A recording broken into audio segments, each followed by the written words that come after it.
Auzubillahiminasyaitonirrajim. Bismillahirrahmanirrahim. Assalamualaikum warahmatullahi wabarakatuh. Hari ini hari ke-8 di bulan Ramadan.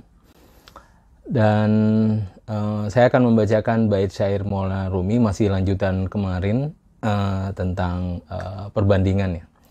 Tapi bait yang saya bacakan ini masih kitab yang sama, Masnawi jilid pertama bait 285 sampai 298. Kata Maulana Rumi, orang munafik sholat bersama orang mukmin. Sholat orang munafik karena keras kepala. Orang mukmin sholat karena keikhlasan.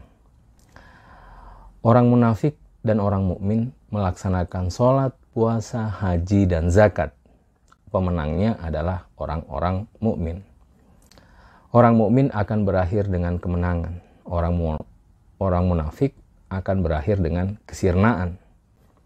Walaupun keduanya bermain dalam permainan yang sama, namun keduanya saling menjauh dan terasing.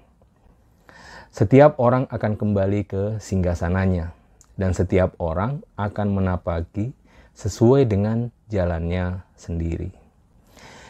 Ia bahagia jika dipanggil dengan panggilan mukmin. Ia bersedih jika dipanggil dengan panggilan munafik. Nama mukmin dicintai karena berasal dari hakikat dirinya. Nama munafik dibenci karena penyakit ruhani tersembunyi di dalam dirinya. Huruf mim, waw, mim, nun, yakni mukmin, tak ada kemuliaannya. Kata mukmin digunakan dalam menyifatkan seseorang. Jika engkau memanggilnya dengan sebutan munafik, karena di dalam itu ada sengatan. Jika nama munafik tak berasal dari neraka, lalu mengapa dampaknya neraka? Keburukan suatu nama tak berasal dari huruf dan kalimat. Sebagaimana rasa asin air laut tak berasal dari wadahnya. Huruf bagaikan wadah dan makna bagaikan air. Namun lautan makna adalah inti kitab.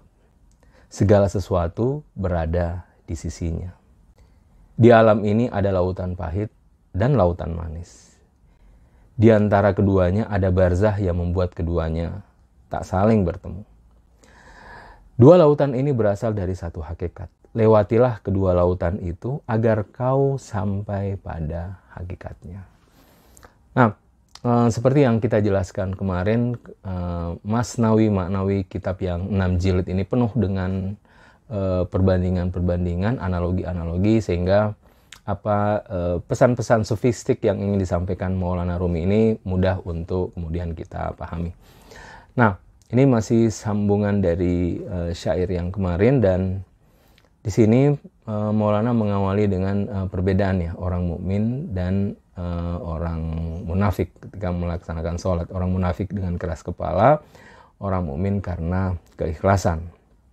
Nah, tentu karena kita tahu bahwa dalam melaksanakan ibadah ya, ibadah itu intinya adalah diawali dengan niat. Jadi segala sesuatu perbuatan ibadah yang kita lakukan itu kan kita mengawali dengan niat. Nah, di niat ini kadang orang tidak menyadari dengan baik niatnya dengan baik, karena kita mungkin kurang menyelami niat-niat kita gitu.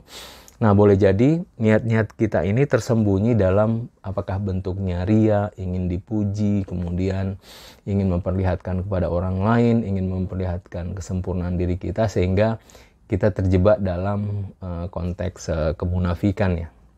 Beda dengan orang mukmin, dia sholat penuh dengan keikhlasan. Nah, sehingga kata Maulana Rumi, orang mukmin, orang munafik melaksanakan sholat, puasa, haji, dan zakat, pemenangnya adalah orang-orang mukmin. Pemenang di sini maksudnya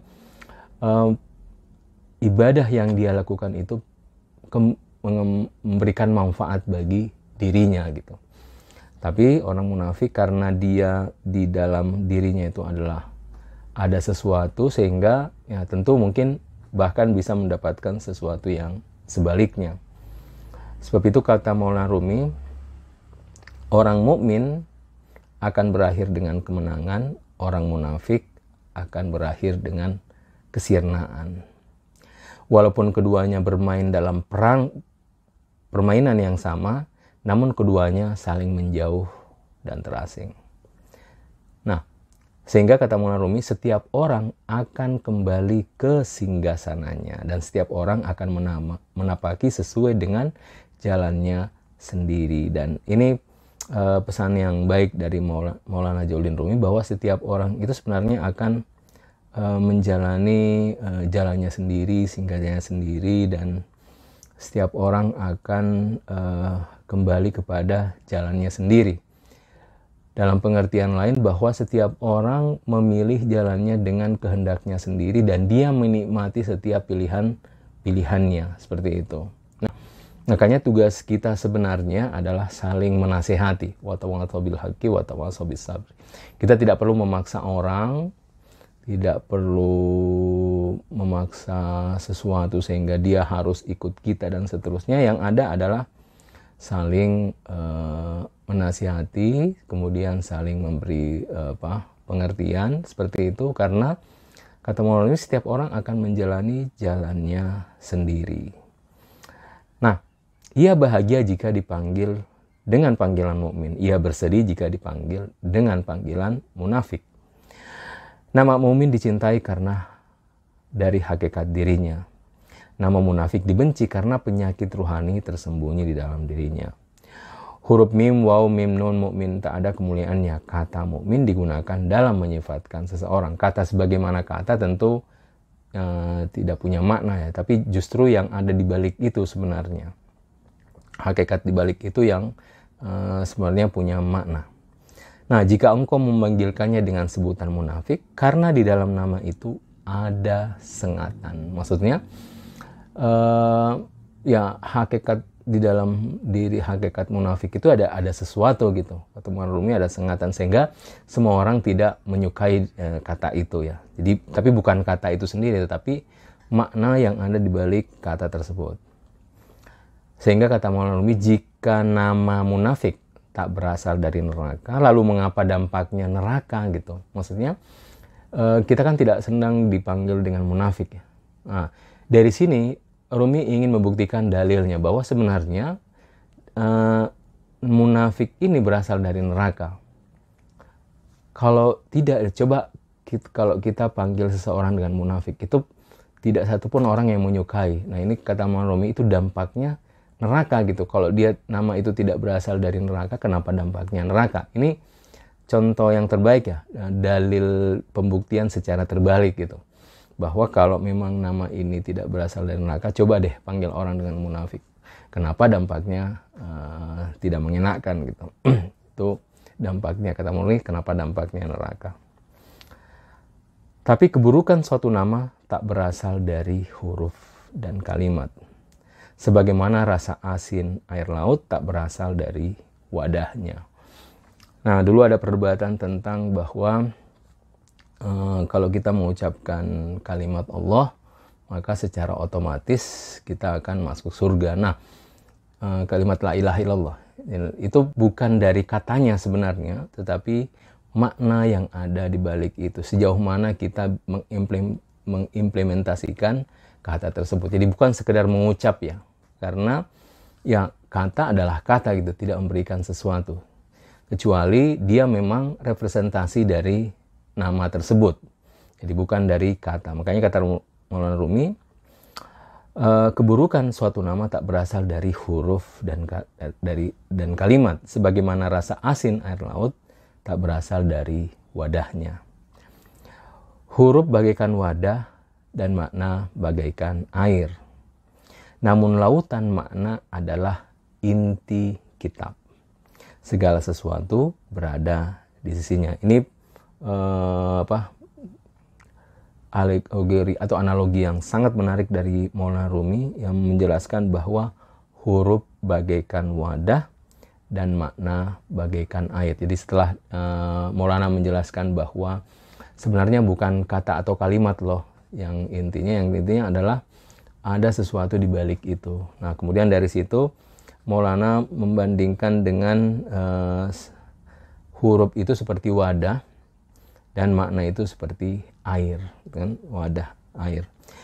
Namun lautan adalah inti kitab. Segala sesuatu berada di sisinya. Jadi ini antara wadah, air, lautan.